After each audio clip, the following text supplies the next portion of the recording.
Is it just me, or do the Game Awards start earlier and earlier each year? Either way, if Jeff Keighley says it's time to start recapping this year in video games, then it's time to start recapping this year in video games. With so many new, exciting titles that have come out, it's hard to recount them all. But I've selected here for this video 5 of my favorite video games that I've played over the past 12 months. This is in no way a definitive list, and many of these are interchangeable, but there's definitely one that I enjoyed above the rest, and is my game of the year.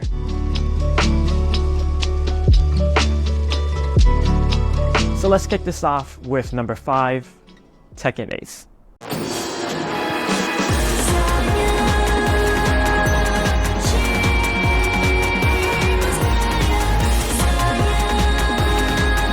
Video games this year started with a blast and it never let up since. Tekken 8 led the charge, coming out on January 25th, and it brought with it a drastically different Tekken experience from the years before.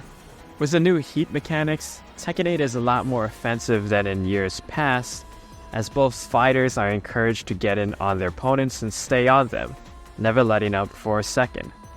Coupled with a few new exciting additions, like Reina and Victor Chevalier, Tekken 8 also launched with a staggering amount of characters that gave plenty of options for fans and newcomers. Did I also mention this game's killer presentation and soundtrack? Every bit of it is extremely hype-inducing. From its character select screen to its over-the-top story mode, Tekken 8 brought the heat for one of this year's best games, taking the 5th spot here on this list.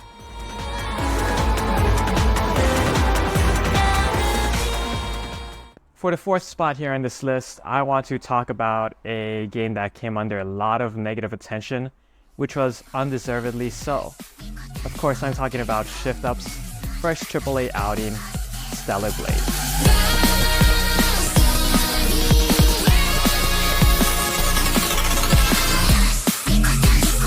Stellar Blade is in no way a flawless game.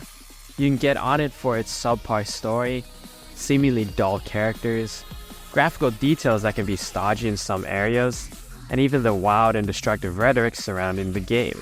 But the heart and core of this action game is a celebration and throwback to many of the genre's predecessors from the past.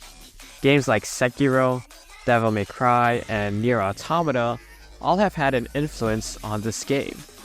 Yet Stellar Blade manages to find its own footing with its fun dodge and parry mechanics and insanely flashy special moves. There are also plenty of awesome jaw-dropping set pieces that I absolutely love. Have you ever seen a game that includes a beautiful, robot-like woman skating down a tube on the edge of her sword, all the while a K-pop/punk rock music track plays in the background? If you haven't played this game yet, I highly encourage you to try it out. Ignore all the noise outside of the game itself and just have a blast. Stellar Blade truly is a breath of fresh air here in 2024.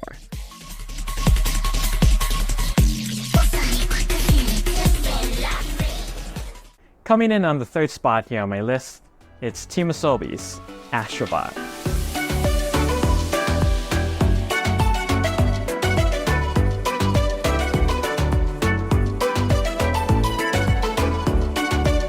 When Astrobot was announced earlier this year, I was one of the many who doubted this game. But once I got my hands on it and played it for my first hour or two, I instantly understood why so many called it one of the best games of the year. And I'd have to agree with them. Every single level and every single minute is filled with so much creativity and charm that it is extremely impressive. One could even say it rivals the same creativity and levels of imagination as Mario and Nintendo. And just like many of those other Mario games, Astrobot has amazing gimmicks and ideas that it'll only use sparingly before it's on to the next one. Whether it be Astrobot's amazing shrinking mechanic, where Astro shrinks down to the size of a mouse, or whether it be the levels where Astro has to inflate himself like a balloon and float over platforms, there is so much creativity and technical wizardry here to make it all come alive.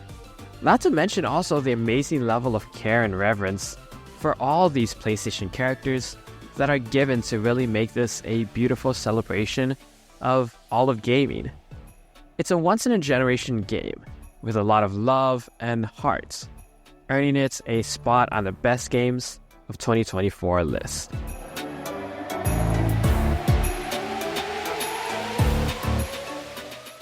Moving briskly along here to the number 2 spot here on my list, and this game almost came close to being my favorite game of the year. Even though it didn't take top honors, this game has stuck with me ever since I've picked up the controller, and I haven't stopped thinking about it since. This is Bloober Team's Silent Hill 2 Remake.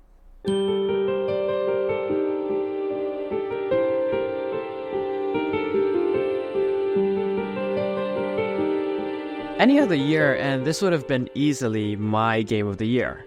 But 2024 had one other game that just barely edged it out. Even then, however, I remarked in my review of this game that Silent Hill 2 Remake is perfect, and I wholeheartedly stand by that statement. Silent Hill 2 is strangely such a terrifying yet beautiful game. It's a game I want to look away from, but I can't take my eyes off of it. It's a perfect marriage of gameplay and storytelling, as it combines the scares, horrors, and searching that James Sunderland goes through with the same scares, horrors, and searching that you, the player, also have to confront.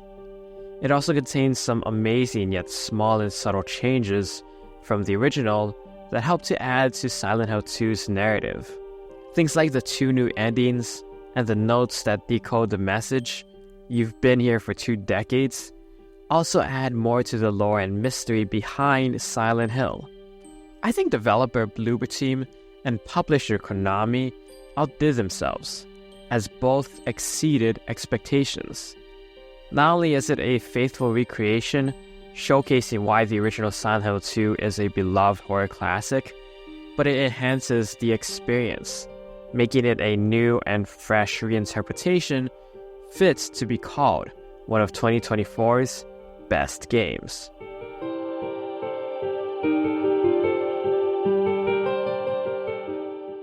Before I get to my number 1 game of 2024, I want to give an honorable mention to the Marvel vs. Capcom Fighting Collection arcade classics. I want to praise it not just because the games are great, but more so as a historical artifact, and how it preserves these games as the historical touchstones that they are. This collection faithfully preserves these games down to their most minute and esoteric details. But it also contains an amazing museum gallery filled with awesome behind-the-scenes documents and artworks that didn't need to be included. But Capcom went ahead and included them anyway, going the extra mile, which is why I wanted to give the collection an honorable mention.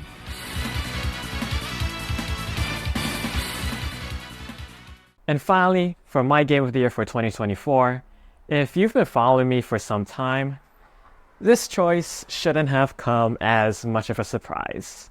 It's Final Fantasy VII Rebirth.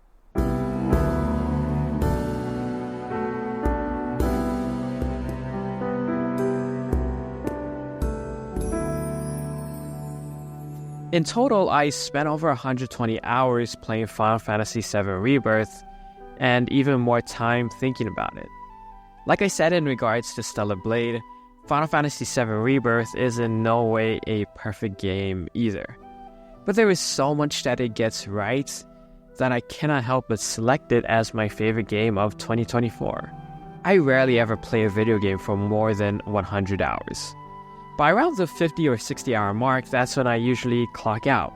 But with Final Fantasy VII Rebirth, every moment of this game felt new, exciting, and full of life, and where new things just kept getting thrown at me. Whether it was a new minigame, a new area to explore, a new character to interact with, or a new storyline to unfold, I enjoyed every single moment of my 120-hour playtime, and I'm desperate to get back to it. It's a breakthrough for open-world games, as each odd job, side quests, and map collectible has some sort of value to it or is worth checking out. There are no mindless, checklist objectives that waste the players' time. And the story has so many great twists and turns that make even diehard fans like me excited and enthused about where the story has gone and where it may be headed. Tied with Astrobot for the most nominations at the Game Awards this year, Final Fantasy VII Rebirth deserves it.